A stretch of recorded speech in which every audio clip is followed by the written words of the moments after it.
Shalom Bracha, on va parler sur la Parashat Hashavua, Parashat Ekev. Voilà nos commentaires.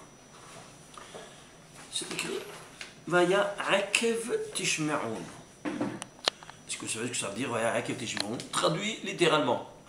Et voilà, suite, le Pshat dit, suite à, si tu écoutes les mitzvot les plus subtiles qu'on peut écraser avec le talon, alors tu auras toute la bénédiction et tout ce qui suit, comme c'est écrit.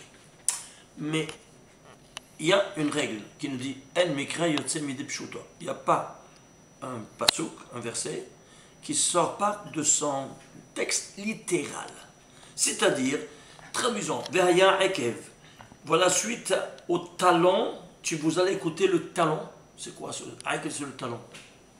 Comment tu veux aussi le talon? Est-ce que le talon a une voix, une bouche? Et la main. Si tu veux comprendre, qu'est-ce que ça veut dire ça? Va pour la première fois où se trouve le mot Ekev dans la Torah. Et tu vas comprendre. La première fois où se trouve ici, il y a 7 fois le mot Ekev dans toute la Torah. Ce qui est la tête te donne la suite pour comprendre tout le reste. Il a été dit au Nahash, au serpent, une malédiction. Il dit, lui va te écraser à la tête, et toi, tu vas le mordre au talon.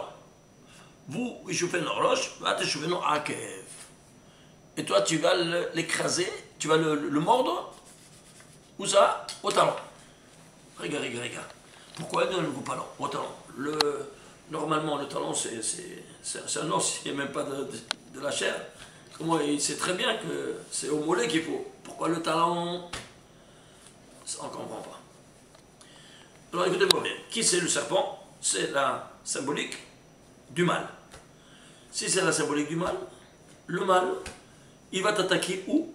Là où il est en danger. Et qu'est-ce qui le met en danger? Le bien. Et d'où vient le bien? En mettant la mitzvot en action. Parce que la mitzvot porte la vie. Et le serpent porte la mort. Alors dans ces conditions-là, ce qui le rend en danger d'être éliminé, c'est quoi? C'est la mitzvah. À qui? Au serpent. Alors, la notion de mitzvah, elle est attachée au mot Ekev. Oui, comment ça? Écoutez-moi bien. Akadosh Baruch Hu nous a parlé au Mont Sinaï. Il nous a donné les 10 commandements. Les 10 commandements renferment toute la Torah. En synthèse, comment nous le savons? C'est simple. Si vous prenez les 10 commandements qui sont inscrits dans Parashat Yitro, 20e chapitre, du 2e verset au 14e verset, ils sont rédigés en 620 lettres. Pourquoi 620 lettres? Pour te dire qu'il y a 613 mitzvot d'Oraita, plus 7 mitzvot des Rabbanan, ça fait tout le système juridique divin et rabbinique ensemble. Le système juridique qui régit la nation juive. 620, oui. Bon, alors, on voit que chaque lettre fait allusion à une mitzvah ou de Oraita ou de Rabbanan. Très bien. Et ces 620 lettres seront regroupées en combien de mots? En 172 mots. Traduit 172 en lettres. 100, c'est kouf. 70, c'est aïn. Et 2, c'est bête. Ça fait Ekev. Alors, quand tu vas l'attaquer, hein, où ça? Toi, tu vas l'attaquer, où ça? Pour Ekev, c'est quoi Ekev? Aux 172 mots qui sont réalisés en 620 lettres, c'est-à-dire, là où il y a une mitzvah, tu vas l'attaquer. Alors, quand tu fais une mitzvah, il t'attaque. Quand tu ne fais pas de mitzvah, tu es déjà dans son domaine d'office. Parce que tu ne fais pas la mitzvah, alors tu fais une avera, tu fais bitul Torah déjà. Par ce seul fait de ne pas rien faire de... L'étude de la Torah, c'est une mitzvah. Ah, tu ne veux pas faire l'étude de la Torah? Tu fais une avera, d'office. Alors, qu'est-ce qui se passe? Alors, il te laisse en paix. Pourquoi? Parce que tu es dans ses mains déjà. Alors, il va t'attaquer là où il y a une mitzvah que tu es en train d'exécuter. C'est clair? Alors, ceci étant dit, quand vous allez écouter quoi? Vous allez écouter les 172 mots qui sont écrits en 620 lettres, que vous allez écouter tous ces Tishmeru, vous allez écouter, alors je te donne la bracha et le shalom dans ton pays, tout ça. C'est clair? Très bien. Mais il y a deux mots-clés dans ce premier verset. Le Akev et Nishba, comme Dieu a juré à tes pères de te donner. Ouais. Quand Dieu jure, oui, c'est Rameau. Alors, Nishba, alors on ne sait pas qu'est-ce qu'il veut dire par là. Alors on doit prendre les autres Megizra Shabbat, c'est-à-dire, ici on prend un terme, on appelle en cause les autres termes où c'est écrit Nishba, dans les autres tu vas compléter, c'est clair. Alors, c'est écrit Nishba Hashem Biminon ou Vizon Ouzo. Ça c'est écrit dans Isaïe, 62e chapitre, 8e verset. Nishba, Dieu a juré avec sa droite, ou Vizon Ouzo et avec sa main forte. Regarde. Qu'est-ce que ça veut dire à sa droite, à sa main forte, c'est sa main puissante? Qu'est-ce que c'est Ouzo? Alors on cherche dans notre endroit, qu'est-ce que c'est Ouzo? Et c'est écrit dans Dvarim. Avant tout, pour la droite, qu'est-ce qu'il a? À la gauche, il a quoi donc? Qu'est-ce que c'est Ouzo? Alors il y a ici un terme qui nous dit Bizra Ouzo, qu'est-ce que c'est Ouzo? Ici, El Tefilin. Ça c'est la Gemara qui te répond. Qu'est-ce que c'est Ouzo? Qu'est-ce qui donne la force à la main puissante de Dieu? Et le Talmud dans Maser Brachot, Vav, page Vav, Amoud Aleph, 6a, il te dit Ouzo, c'est quoi? C'est le Tefilin. Et qu'est-ce qu'il a à sa droite? Je comprends, à sa gauche, il a le Tefilin. Et qu'est-ce qu'il a à sa droite?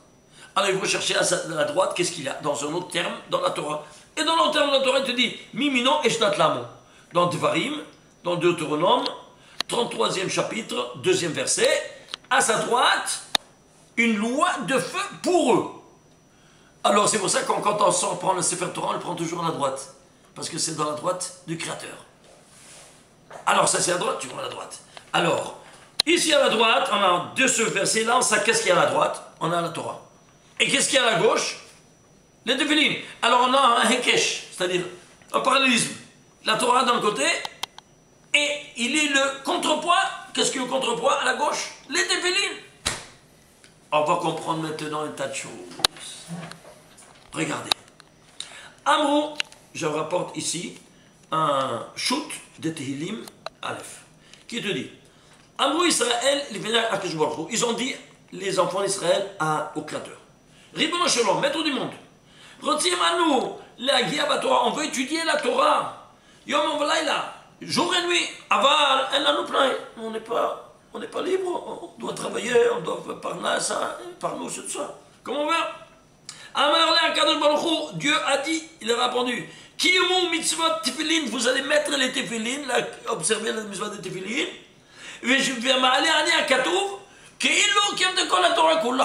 C'est-à-dire, tu vas mettre des tefillin et c'est comme si tu étudiais toute la Torah.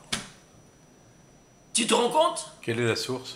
Voilà, Tehillim, Shoot Tehillim, Aleph, c'est le début. Et j'apporte, Shoot, c'est un Shelot ou Tshuvot, c'est questions-réponses. Et c'est les initiales. J'apporte une autre source, Psikta Zutrata en Shemot 13.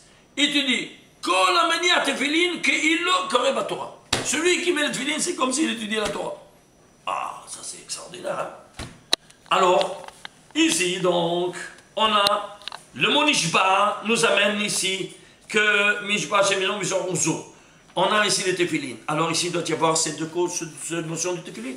Bien, on va prendre ici ce verset-là, ce premier verset de la Parashat de Hakev, il est inscrit en 83 lettres.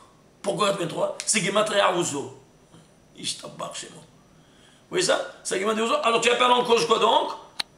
Le Ouzo, c'est-à-dire quoi? Les tefillin. Et combien de mots il y a? Il y a 20 mots. 20 mots, pourquoi 20 mots? Ces 83 lettres sont inscrites en 23 mots, pourquoi? 20, comment on dit en hébreu 20? Esrim. Quel est le des lettres à Esrim? 620. C'est-à-dire, tu as ici d'un côté toute la Torah, qui niche pas Hachem Bimino, au besoin Ouzo et les Tefillin. Tu as ici tout en un mot sans rien te dire. Est-ce que vous voyez le sod? Comment on étudie la Torah en dépassant le pshat? En prenant certaines notions qui sont appelées ici en cause deux mots-clés, tu appelles en deux mots-clés dans d'autres endroits, et il te donne ce que n'a pas été dit ici. Tout en secret. Très bien, alors ceci étant dit, alors on peut commencer à comprendre d'autres choses. Eh bien, pour comprendre encore d'autres, tu vas voir quel est ce verset-là de la Torah. Ce verset de la Torah, c'est le 5118e verset de la Torah. Pourquoi? Même l'endroit, il a son importance capitale. Regardez, tu ne comprends pas, alors tu rentres à l'intérieur, c'est-à-dire à la racine de cette valeur, qui n'est autre que, tu le décommences en 3 nombres premiers, 2 par 3 par 853. 853, c'est quoi? C'est un nombre premier. Lequel? Ça, c'est le 2, c'est le troisième. Mais celui-là, je ne sais pas. Eh bien, tu vois, chronologiquement, c'est le 148e nombre premier. 148, c'est quoi? C'est 2 au carré par 37. Alors, qu'est-ce que tu fais? Tu fais la somme. Tu fais le résultat. Oui. 2 par 3 par 4 par 37. 2 par 3 par 4, c'est quoi? 2 par 3, 6. 6 fois 4, ça fait 24. 24 fois 37. Et c'est quoi 24? Tu sais c'est quoi 24? On parle des tefilines ici, n'est-ce pas? Alors des tefilines, il y a 3 paires de tefilines qu'il faut mettre dans une journée. Le Rashi Rabbeinu Tam le matin et Shibush Rabbah l'après-midi. Et la Gemara nous dit, dans Masechet Barachot, celui qui accomplit la mitzvah des tefilines, il accomplit 8 mitzvahs assez d'un seul coup. D'où ça vient?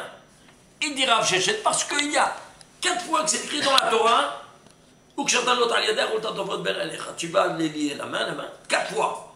Et puisque la main, c'est une mitzvah à part, et la tête, c'est une mitzvah à part, alors 4 et 4, 8. Alors c'est pour ça que chaque mitzvah, alors tu réagis 8 fois. Rabbeinu Tam, 8 mitzvot. Et Shibush Rabbah, 8 mitzvot, ça te fait 24. Les voilà 24. On parle quoi? De ce verset 5128e verset de la Torah de Bereshit. Et il y a 24. Donc la racine, c'est quoi 24? Alors 24, maintenant, tu sais quoi? Je vais prendre le 24e nombre au premier, puisqu'on parle des nombres premiers. Le 24e nombre au premier, imagine-toi, c'est combien? C'est 83. Et que soit 83, vous vous souvenez? C'est quoi? Rousseau. Et de quoi c'est quoi ce Rousseau? Les téphilines. Ouais. Et c'est le nombre des lettres de ce verset, de ce 5118e verset. Et si tout cela ne suffisait pas, on va prendre maintenant la 3e génération, le 88e nombre au premier. C'est de la folie, regardez. Le 88e nombre, c'est 421. Alors, il doit forcément être, si ça c'est les tefilines, ça c'est les tefilines, ça forcément, je me suis dit, ça doit être des tefilines, oui ou non? Ouais. Alors, comment tu vas faire? Ben, c'est simple. Tu vas chercher chronologiquement, dans le Sefer HaChiduch, quelle est la 421e mitzvah de la Torah? Tu vas là-bas, qu'est-ce que tu lis? Le mitzvah de tefilines de la main. De la folie douce ou pas? Les lois de la mathématique, de la métaphysique, de la religieuse, de la chronologie, mais comment c'est possible? Tout est en synchronisme total. Et si tout cela ne te suffisait pas, tu fais la somme des 3. 24, les 3 générations, 24 plus 83 plus 5, 421, ça te fait 528. Et c'est quoi 528? Eh bien, c'est quand comment s'appellent les téphilines? C'est écrit וכשאתם לאות על ידיך, ou תותפות, והיו לתותפות. Ça c'est le nom des téphilines. Les totafot, 528. La somme de ces 3. Pas de la folie? C'est incroyable. Maintenant, dans cette même paracha, tu vas lire qui chokhmatrem ou vinatrem. Ce sera votre chokhma et votre bina. C'est quoi chokhma et bina? Eh bien, la chokhma, comme on sait, c'est le demi-hémisphère droit et la bina, le demi-hémisphère gauche. Ça, c'est le côté de droite, ça représente l'homme, et le côté gauche représente la femme. Eh bien, quel rapport c'est avec? Il était fini parce que tu es au courant de la tête, tu es au courant ces deux. Chokhmatrem, c'est 528. Uvinatrem, 528. Les totafot, donc c'est un habit sur mesure que le Créateur, il a fait aux Juifs pour la chokhma et pour la bina. Pour votre chokhma et votre bina. C'est pas fabuleux? Vous comprenez maintenant? Alors, ceci étant dit, on peut comprendre un tas de choses. Par donc, on parle de tout ce qui est à la tête de chaque chose. En fait, la tête de chaque chose, oui. Regardez, il y a 111 versets. Pourquoi 111 versets? Parce que 111 versets, c'est autre que 3 fois 37. Deux nombres premiers. Ils se décomposent. On va voir tout de suite sur quoi 37. Mais ici, ce que je veux relever, c'est ça. C'est 111, il est à la tête. Pourquoi 111? Parce que cette paracha, elle est à la tête. Des unités, des dizaines et des centaines. Ce qui est à la tête des unités, c'est le 1. Ce qui est à la tête des dizaines, c'est le 10. Ce qui est à la tête des centaines, c'est le 100. Ben, tu fais la somme de tout ça, de tous ces trois niveaux. Tu as 111. Parachat Ekev, il se trouvera à la tête de chaque chose. En effet, regarde, si toi tu écoutes 612, tu seras à la tête de chaque chose, dans chaque discipline, à chaque circonstance du droit, tu seras à la tête. La preuve, le mot Vehaya, c'est le nom de Dieu, une des 12 permutations du nom de Dieu. Regardez, Yud, Kei, Vav, Kei, dans notre ordre. Nous savons qu'il y a 12 permutations qui vont animer les 12 mois de l'année. Tu sais quelle permutation celui-là il va animer? Rosh Hashanah. Et de qui c'est quoi Rosh Hashanah? C'est la tête de l'année. Alors toi, si tu vas écouter les 172, tu seras à la tête, n'est-ce pas, du vecteur temps, comme avec le spaceur de votre matière. Alors très bien. Alors on va prendre maintenant quoi? On va prendre par exemple les mots. Ces 111 versets seront inscrits en 1747 mots. Alors si 111 c'est le roche, eh bien ça aussi, ça doit être aussi la même caractéristique d'être à la tête. Qu'est-ce que tu arrives à le diviser? Non. C'est un nombre premier, lequel? 273e nombre premier. Et alors? Alors ça c'est une caractéristique, une brina de roche, de tête. Alors je dois le dévoiler, où ça? À tous les niveaux de la discipline, de toutes les connaissances, qui doit être ça à la tête de chaque chose. Allons voir. Comment ça prend? Au niveau mathématique. Au niveau mathématique, 271 se décompose en 3 nombres premiers. 3 par 7 par 13. 7 fois 13, c'est 91, c'est le nom de Dieu. Camouflé, écrit et lu.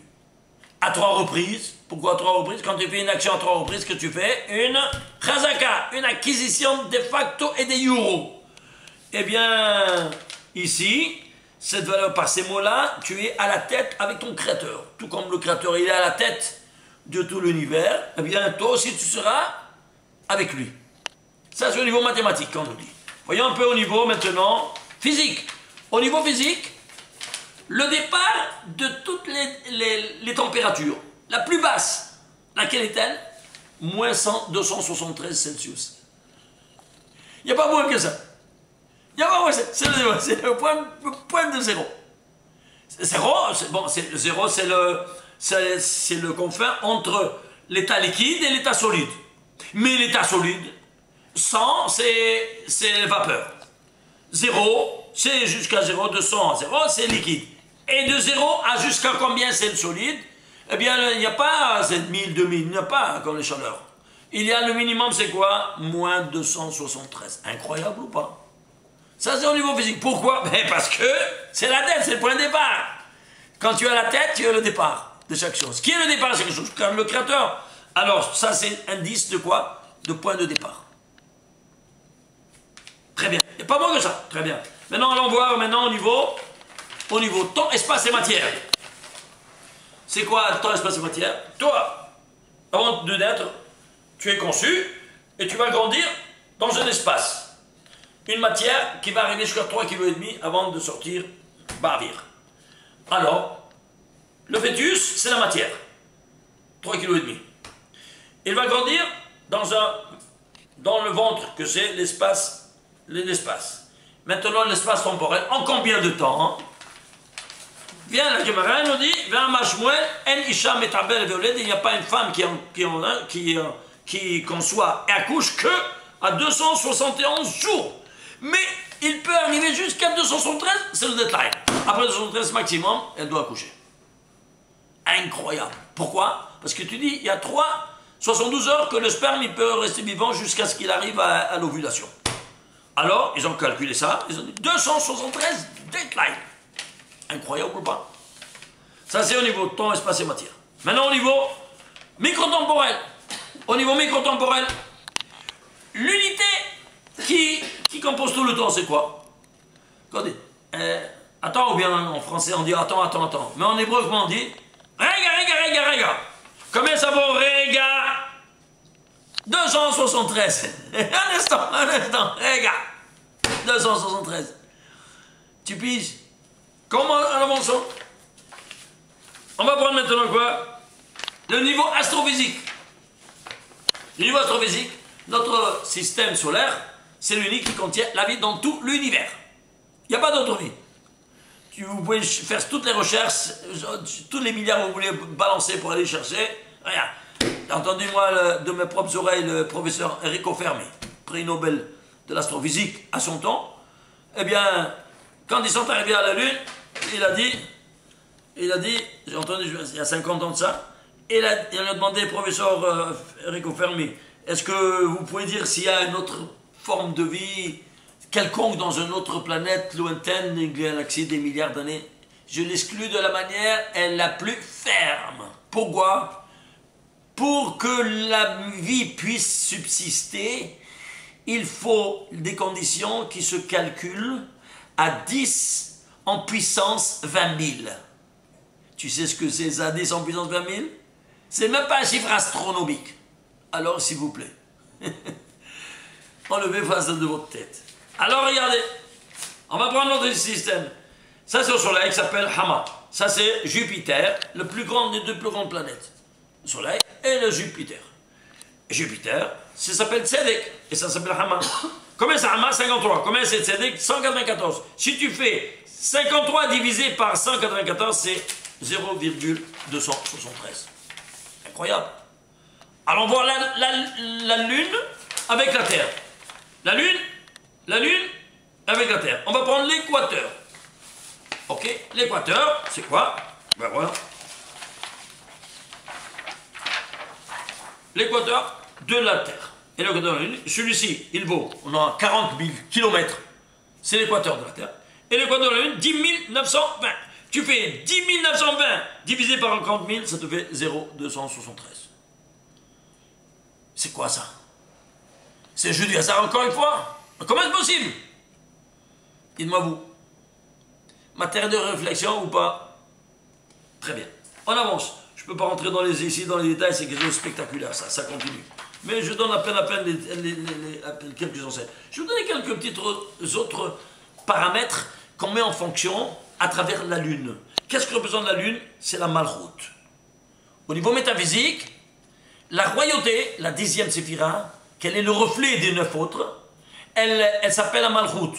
Eh bien, au niveau astrophysique, elle est représentée par la Lune, qui se renouvelle la Malchoute parmi nous chaque mois.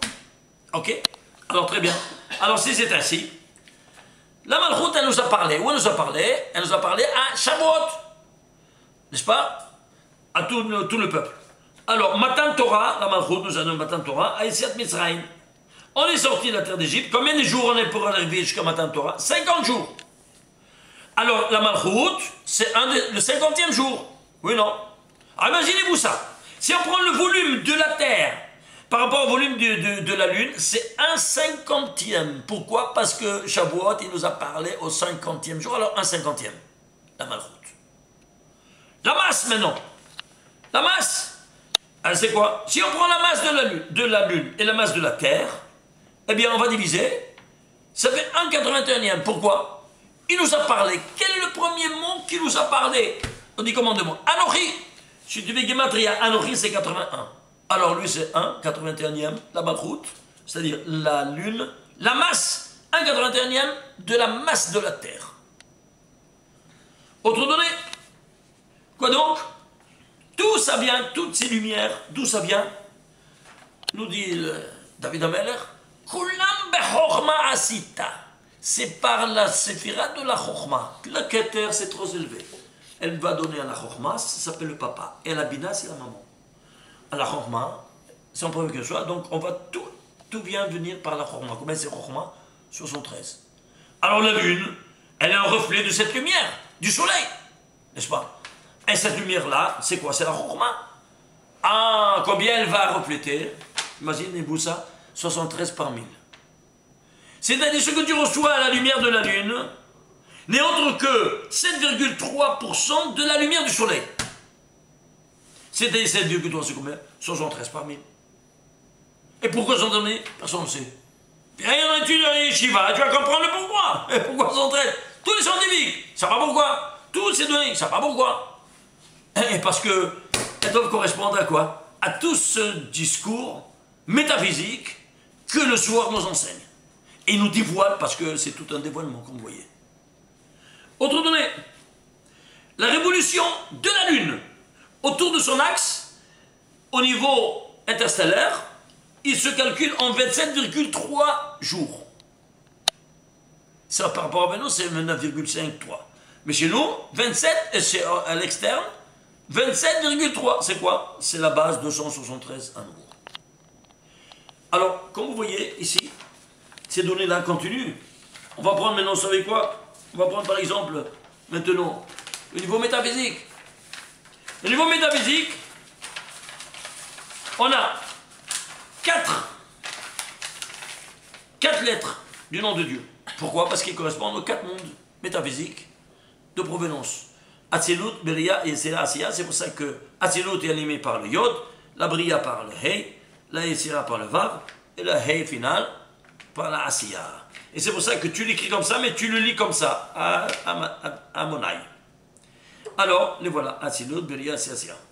Alors, ceci étant dit, alors, nous, quand on se comporte maladroitement, on a des dégâts. Il y aura 4 chapitres de dégâts, comme nous amène la Gemara. Ashor, le Torah, tout ce qui est, c'est un des chapitres des dégâts. D'abord, le puits qui tombe dans un bois, qui creuse les eaux tombent, on les doit payer. Va m'aver, va ver. Et ça c'est, c'est-à-dire celui qui met le feu. Qui fait des dégâts, c'est ça. Et ça c'est l'incendie. Et celui-ci, qu'est-ce que c'est? Il y a 4 mondes de sainteté, il y a 4 mondes d'impureté. C'est Tohu, Bavahu, Rocher, Teron. Alors, ceci étant dit, alors ces 3-là, on les enlève comment? Par le Brit Mila. Tohu, on enlève le prépuce. Vabohu, on enlève la priya, on dévoile le gland. Rocher, on fait la Metzitza avec la bouche. Et alors ça sort, le Rocher, il disparaît. Comment il sort avec disparaît? Seulement si tu prends le vin avec la bouche. Dans la bouche, et tu suces dans la bouche. Et pourquoi? Mila, c'est 85. P, 85. C'est-à-dire, tu vas prendre un verre avec du vin, le moël, il va le remplir. Pourquoi du vin? On ne comprend pas. Ben, je vais vous expliquer maintenant comment. Le vin, il possède de l'alcool éthylique, comme vous savez. L'alcool éthylique, la formule, elle est, comme vous savez, on en a déjà parlé dans le passé, je répète pour ceux qui ne savent pas, c'est C2H5OH. C2, donc le carbone, il a 6 électrons. Il y a 2 atomes, 2 fois 6, 12. H5, c'est l'hydrogène. Donc l'hydrogène, il a 1 électron, tu as 5 atomes, donc 12 plus 5, ça fait 17. Et le radical OH, l'oxygène, il a 8 électrons, et l'hydrogène en a 1, chacun il a 1 atome. Donc 8 et 1, 9, plus 17, ça fait 26. Tu as le nom de Dieu ici, que tu n'as pas dans le jus de raisin. C'est pour ça qu'il faut faire le kiddush avec le verre de vin, et pas jus de raisin. Alors si c'est ainsi, alors on va prendre le whisky ou bien l'alcool pur, tu as beaucoup plus que un pourcentage beaucoup plus important. Il y a 12% d'alcool dans le vin. Et si je prends beaucoup plus de pourcentage du nom de Dieu, 38% comme c'est dans le whisky, c'est mieux encore, non? Non. Tu dis seulement yain. Et pourquoi yain? Parce que la notion de yain et la notion des 26 électrons, c'est comme le papa et maman qui sont inséparables. Alors, qu'est-ce qui les unit? La première mitzvah, Péro-vous. Multipliez-vous. Alors tu multiplies yain qui est 70 plus 26, ça te fait 1820. C'est quoi? Dans toute la Torah, il y a 1820 fois le nom de Dieu. Ils sont tous renfermés dans ton verre de vin. Et quand toi, tu mets toutes ces 1820 présences divines du nom de Dieu 26 dans ta bouche, tu vas transmettre dans le gosse, dans sa lymphe sanguine, parce que c'est tout ouvert, il est sanglant, il a une plaie ouverte. C'est comme si tu prenais une clé USB virusée, tu mets dans ton ordinateur, tu contamines tout l'ordinateur. Ici, ce n'est pas le virus, c'est l'antivirus que tu fais rentrer dans le sang de ton gosse. Alors, ça rentre toute cette dimension, toute la présence de miséricorde divine renfermée dans la Torah, et c'est celle qui va faire fuir le rocher, la clipa du rocher, la force des ténèbres, du mal des ténèbres. Alors tu comprends, si tu ne fais pas ça, tu fais avec une pipette, qu'est-ce que tu fais avec une pipette? Tu as éliminé tout ça, le rocher reste, et le gosse, le pauvre, il est sous l'emprise de ces forces du mal. Et quand il sera grand, ne t'étonne pas s'il jette la kippa, comme c'est arrivé combien des fois, comme on a raconté. Et ils m'ont demandé pourquoi c'est arrivé. J'ai dit, rappelez-vous comment le Moël, il a fait la métitza. Il a certainement fait avec le chalumeau ou une pipette et pas avec la bouche et le vin. Et ça, c'est une catastrophe. Faites attention, je vous avertis, d'éliminer totalement tous ces moalim, ce sont des charcutiers, ce ne sont pas des assassins. Parce que tôt ou tard, ce gosse, le pauvre, il est éliminé de toutes les dimensions de la compréhension de la Torah parce qu'il reste dans le rocher total. Ceci étant dit, on avance. Et qu'est-ce qui est la quatrième? C'est le Tehom. Et comment tu vas faire le Tehom? Comment tu vas l'éliminer, le Tehom? Toute la vie en étudiant la Torah. Alors, pourquoi j'amène tout ça? Parce que toujours ces quatre, comme par exemple les quatre enfants dans le Seder. Tam, Rachar, Haram, quatre modalités d'exécution capitale. Skila, Sedefa, Herek, Vehenek. Et ainsi de suite, il y a un tas de choses. Rosh Hashanah, combien de Rosh Hashanah? 4 Rosh Hashanah. Le premier de Nissan, le premier Lou, le premier Tishrei, tout Bishvat, le Aleph de Jvat, et ainsi de suite. Pourquoi je dis tout ça? Parce qu'il y a assez, maintenant on arrive à la fin. Quoi donc? Il y a ici 2 paires de tefilines que vous avez. Ouais, parce qu'on a la tête. Alors, c'est quoi? Ça c'est Rabbeinu Tam, et ça c'est Rashi. Alors tu auras les deux ensemble. Rashi et Rabbeinu Tam sur la tête, tu as 2 couronnes sur la tête. Et ici, 2 couronnes à la main. Alors, ces couronnes-là, c'est quoi? Alors, tu as ici 4. Vous voyez ici, vous avez ici 4 parachutes. Et ici 4 parachutes. Dans chacun, vous avez 4 parachutes. Très bien. Alors, si c'est 4 parachutes, alors on va voir quoi? On a ici 4. Et la notion du 4, c'est quoi? Arma. Combien c'est Arma? 273. Alors, vous voyez pourquoi il y a toutes ces dimensions en 4? Parce que la notion du 4, elle renferme 4 quoi? 4 dimensions. Ah, si c'est 4 dimensions, équivalent à 273, alors on est à la tête, et voilà, tu as la tête avec les tefilines. Alors, si tu fais 273, 4 fois 273, c'est combien? 1092. Regardez, c'est quoi 1092? Ce n'est autre que 42 fois 26. Et c'est quoi 42 fois 26? Dans chaque paire de tefilines, il y a 21 fois le nom de Dieu. Ici, 21 fois le nom de Dieu. Ici, 21 fois le nom de Dieu. 21 et 21, ça fait 42. Soit dans Rabbeinu Tam, dans l'hémisphère droit, soit dans Rashi, l'hémisphère gauche, il y a 42 fois 26. Alors maintenant, il nous faut encore un 26. Maintenant, ce que tu dis dans ta bouche, Baruch Ata Hashem, chaque bénédiction, on dit le nom de Dieu. Tu évoques le nom de Dieu, même dans un Tehillim, avec les 2 paires de tefilines, sur la tête et sur la main, tu ajoutes encore un 26. C'est-à-dire 1092 plus 26, qui veut 42 fois 26, ça devient 1118. C'est quoi 1118? La guématre de Shema Israël, Hashem Elokeinu Hashem Echad. C'est-à-dire quoi? Tu reçois l'Ol Malchut Shamayim, le joug de la royauté des cieux, seulement que tu prononces le nom de Dieu. C'est pas incroyable? Regarde-moi cette puissance inépuisable. C'est-à-dire, en d'autres termes, quand Baruch nous a fait un habit sur mesure, le couturier qui nous a fait un habit sur mesure, des téphilines. Pourquoi? Pour recevoir à chaque fois qu'on évoque le Créateur, le joug de la royauté des cieux qui s'exprime en 6 mots. Et toi, tu dis, ben, un seul nom de Dieu maintenant, c'est comme si tu avais dit, Shema Israël Hashem Echad. Et même à ne pas le prononcer, tu vas le recevoir. Comment? Je termine avec ça. C'est simple. Vous savez que le nom de Dieu, Yud Ke Vav Ke, c'est, nous, on a été fait à l'image de ressemblance divine. Regardez, écrivez en vertical Yud Ke Vav Ke. Yod, c'est la tête. Hei, c'est les bras. Vav, c'est la colonne vertébrale. et final, ce sont les jambes. Ça, c'est la structure squelettique de l'homme. C'est-à-dire quoi? L'homme, il est un Yud-Ke, Vav-Ke, en soi. Tu ajoutes le télan des téphilines 42 x 26, qui est 1187, ça te fait 1118, même sans avoir prononcé quoi que ce soit. Baruch Adonai, La'olam, Amen et Amen. Shabbat Shalom.